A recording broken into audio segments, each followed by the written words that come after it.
Welcome to Shirley's show. Today we'll be doing the Weeshots. Actually, the other day I started off the story of Noah, and actually the story of Noah is, actually just reading the story gives me goosebumps. As to what happened that time. So today I'll be continuing the story, and so I hope you enjoy it. Okay, so now what like that day we had what the recap of the last Weeshot was, God told Noah that make this boat and I'm going to destroy everything because I'm so fed up with people, the evil ways of people, right, of his creation. And today we'll go to how a little more into detail. What God said, Noah, I'm going to decide to put into all mankind because they become so evil. Now he further instructs Noah, build a boat for yourself out of good timber. Make rooms in it and cover it with tar inside and outside. Now let's look at what is the size of the boat which God wanted him to make. Make it 133 meters long, 22 meters wide and 13 meters high. Make a roof and leave 44 centimeters between the roof and the sides. You can see the detail which God has gone into. God is a God of small things. He don't want to leave anything to chance. If you see his creation, even the small things are being taken care of. I often sit and I look into see these birds flying, chirping. I'm just wondering, they have no tension, right? They get the food of the day. They know that God who created them is taking care of them, right? You don't have to step on people's food or what do you say, do bad things to feed yourself. God has made a place for every one of his creature on this earth. Coming back to the story. So he told, make a roof and leave 44 centimeters between, make a roof and leave 44 centimeters between the roof and the sides. He told him to build 3 decks and put a door on the side. And then he told him to go in with your family into the boat and take male and female of each and every creature in this world. Each and every creature what God has created, everything God has created. So the male and female of each and every creature, he told him to take into the boat. And take all kinds of food for yourself and for the creatures in the boat. See, when he is told Noah to go with his family, he didn't forget the small creatures. And we are smallest snail, even that has been taken care of. Or a smallest hummingbird, even that was taken care of.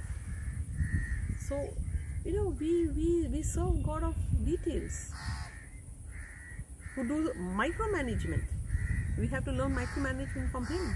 He gives us a wisdom to do the micromanagement. It's not only the overall, you can have the bird eye view, yes, you need to have, but you also need to go micromanage if you have to make success of anything which you undertake, right? Going back to the story. Once Noah and his family and all the creatures went into the boat, God shut the door. Noah and his sons could not obviously shut it because it was on the outside. So God shut the door. The same God who instructed Noah to make a boat when there was no rain around, and where it was, the people all around us were laughing, saying, what a foolish man he is, he's making boat when there is no rain over here. That same God shut the door of that boat. And after 7 days of their going in, God sent rain for 40 days and 40 nights. That is what gives me goosebumps, See, when it rains for 2 or 3 days, things that flooded over here, right? In some cities, like when I was in back in the city where I was, the trains used to stop, the rails used to get filled with water. So it's, just imagine raining for 40 days and night. The water became deeper and deeper, obviously, right? Each day matters, is increasing, the water level is increasing. And this boat which is on the ground, it starts to float. It drifts to the surface. Can you imagine that scene? People must have all gone to the houses. The same people who were laughing at Noah must have gone into the houses, oh, what is this rain? It's raining, the water is raising, but it never happened before, right? So you never feel that anything will happen. Okay, this is going to stop. But Noah knew what's going to happen. He was in the boat. For 7 days he was in the boat. After that, God sent this rain. The water started rising. The boat started drifting. The water became so deep that it covered the highest mountain. Reading this gives me goosebumps, right? What are we human beings that we think that we are so smart that we can get away by doing anything to our fellow beings, or disrespecting God, or keeping something else in God's place? What are we? We are nothing. Now this water, it covered the highest mountain, and it kept rising till it was 7 meters above the top of the mountains. This water kept rising till it was about 7 meters over the top of the mountain.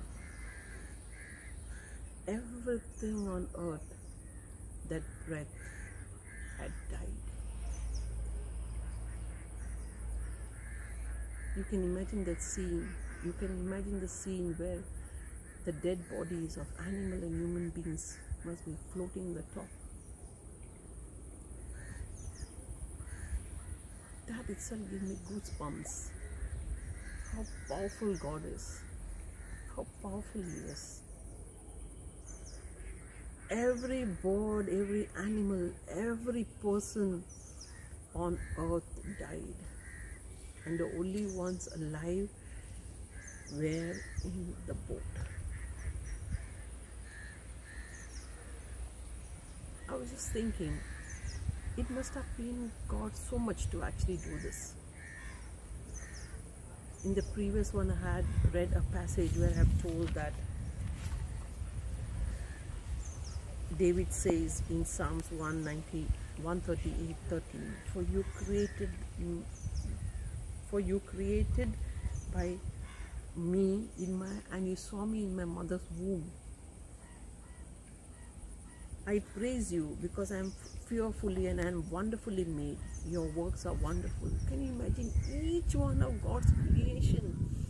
He is creating that person or that being with so much of care and love.